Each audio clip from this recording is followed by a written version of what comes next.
Katihar police ने दोस्त को चकमा देकर उसके बैंक अकाउंट से 15 लाख रुपए ट्रांसफर कर गबन करने के आरोपी को नगर थाना पुलिस के द्वारा भागलपुर से गिरफ्तार कर लिया गया। आरोपी श्रीधर झा कटिहार के ही रहने वाला है। साग थाना क्षेत्र के बुद्धू चौक से जुड़े इस मामले पर जानकारी देते हुए सदर अनुमंडल पुलिस पदाधिकारी ने बताया कि 7 अगस्त को नौसाब बानो के पति जाहिद हैदर ने एक आवेदन देकर बैंक द्वारा उनके अकाउंट से 15 लाख रुपये के बिना जानकारी के ट्रांसफर हो जाने की शिकायत की। पुलिस इस आवेदन के आधार पर मामला दर्ज करते हुए तफ्तीश करना शुरू किया तो पता चला कि भागलपुर के तनिष्क शोरूम के अकाउंट में रुपया ट्रांसफर किया गया है। पुलिस जब इस पर गंभीरता से पता किया तो पता चला कि कटिहार के ही श्रीधर झा द्वारा 15 लाख रुपये का जेवर खरीदा गया है, जो बाद में जेवर को वापस कर रुपया लेना चाह रहा था। इसी दरमियान पुलिस ने जाल बिछाई और भागलपुर तनिष्क जेवर के शोरूम में जेवर वापस कर रुपया लेने गए श्रीधर झा को गिरफ्तार कर लिया गया।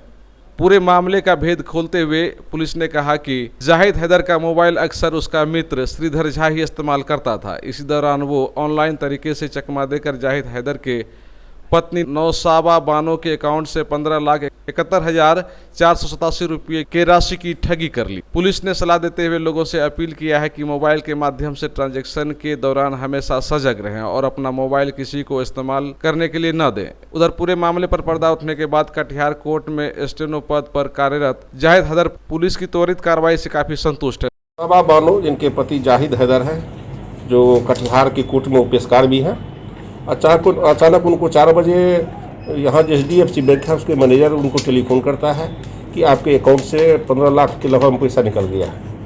जैसे ही कहे तो उनका कान उड़ गया, क्योंकि वह उनका कहना था पैसा जो है सो हमारा ससुराल में हमारा वाइफ के नाम से था। लगभग 1.5 वर्ष से उनके अकाउंट में वो पैसा था। उसके बाद इसने तत्काल जो है से मैनेजर से बात की और इनका कहना था कि यह जो मेरा अकाउंट है कोई नेटवर्किंग नहीं है। उसके बाद ये और इनकी बच्ची मेरे पास भी आई हुई थी, तो हम लोगों ने देखा कहा नेटवर्किंग नहीं है तब तो बैंक मैनेजमेंट का दोष होगा। फिर हम लोग भी देख रहे थे, तब तक फिर इनको लिखित दिया, जिसके आधार पर इन्होंने कांड को दर्ज किया। दिनांक 7 को कांड दर्ज हुआ। दर्ज होने के बाद उसमें जानकारी तब तक बैंक मैनेजर ही पता लगा लिया था जो वहाँ से ट्रांसफ़र जो हुआ था पैसा, वो हुआ था भागलपुर के तनिष्क शोरूम के अकाउंट में हुआ था। और वहाँ से यह अभियुक्त जो थे, अपराधी जो थे, वो आपको गहना लिए थे, जिसके आधार पर वहाँ कुछ CCTV फुटेज भी था, हम लोग लगे हुए थे।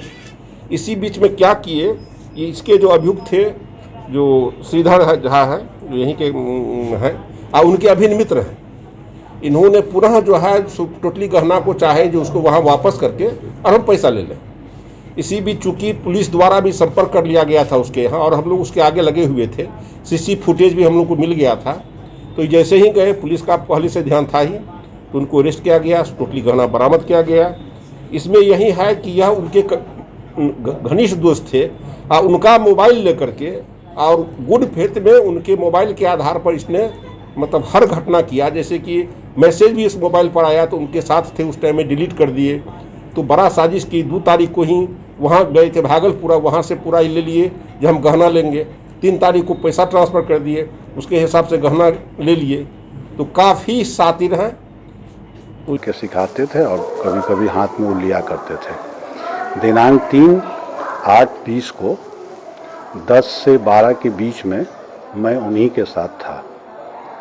मैं गाड़ी चला रहा था, उन्हीं की गाड़ी थी, श्री श्रीधर झा की गाड़ी थी, उसको मैं ड्राइव कर रहा था। उसी दौरान उन्होंने मेरा मोबाइल अपने पास ले लिया, ये कह करके कि हम आपका रिंगटोन अपने इसमें लेना चाहते हैं। तो उसी दौरान हम अपना गाड़ी चलाने में मस्त थे और इधर उन्होंने अपना उसका OTP आया बैंक का या क्या हुआ ऑनलाइन, उन्होंने जिसकी जानकारी हमको नहीं है। और कितने का राशि था आपका? राशि 15,71,000 कुछ रुपया है। उतने की राशि थी जो मेरे अकाउंट से। कितने दिनों की आपकी मित्रता थी? मित्रता काफ़ी दिनों की है, मैंने समझा जाए 4-5 साल।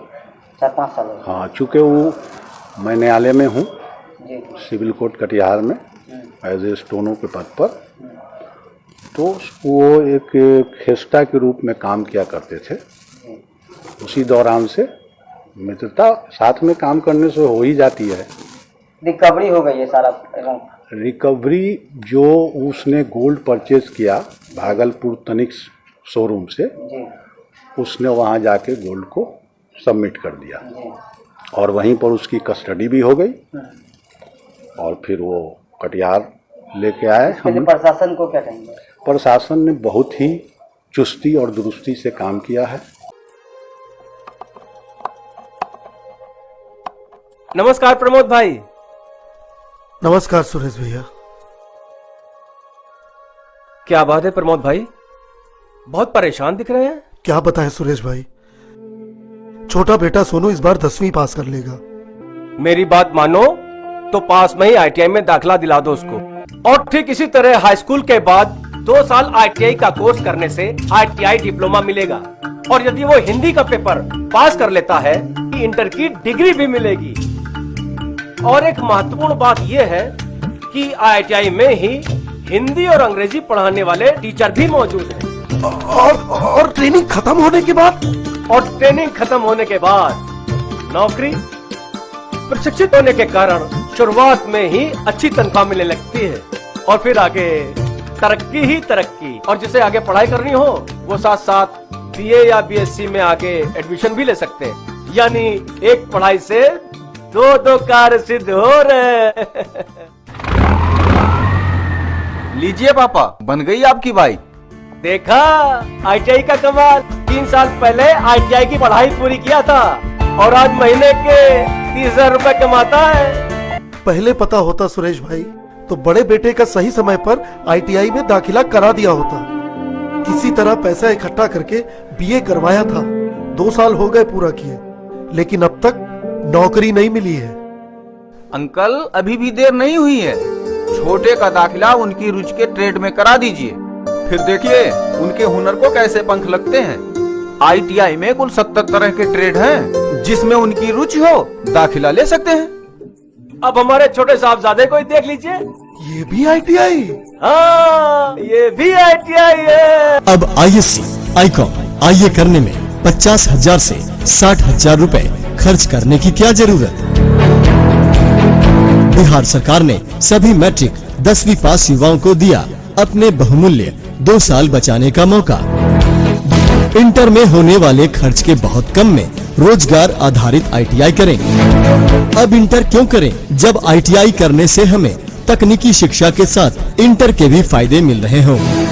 आईटीआई करने के बाद स्नातक, बीएससी, बीकॉम, बीए या पॉलिटेक्निक में नामांकन ले सकते हैं। बिहार सरकार ने वर्ष 2018 से 10वीं के बाद आईटीआई करने पर आईएससी की मान्यता दी हुई है। आईटीआई करने के बाद आप रेलवे, बिजली विभाग, जहाजरानी, सेना, इसरो, सेल आदि एवं अन्य सरकारी नौकरी प्राप्त कर सकते हैं। आईटीआई करने के बाद टाटा, मारुति, रिलायंस, होंडा आदि मल्टीनेशनल कंपनी में नौकरी प्राप्त कर सकते हैं। आईटीआई के बाद इंटर आधारित नौकरी जैसे एसएससी, एलडीसी, बैंक, क्लर्क आदि में भी आवेदन कर सकते हैं। आजीवन पैसे की तंगी में न रहें, हुनर लें, होनहार बने, आईटीआई करें, नौकरी रोजगार पाएं।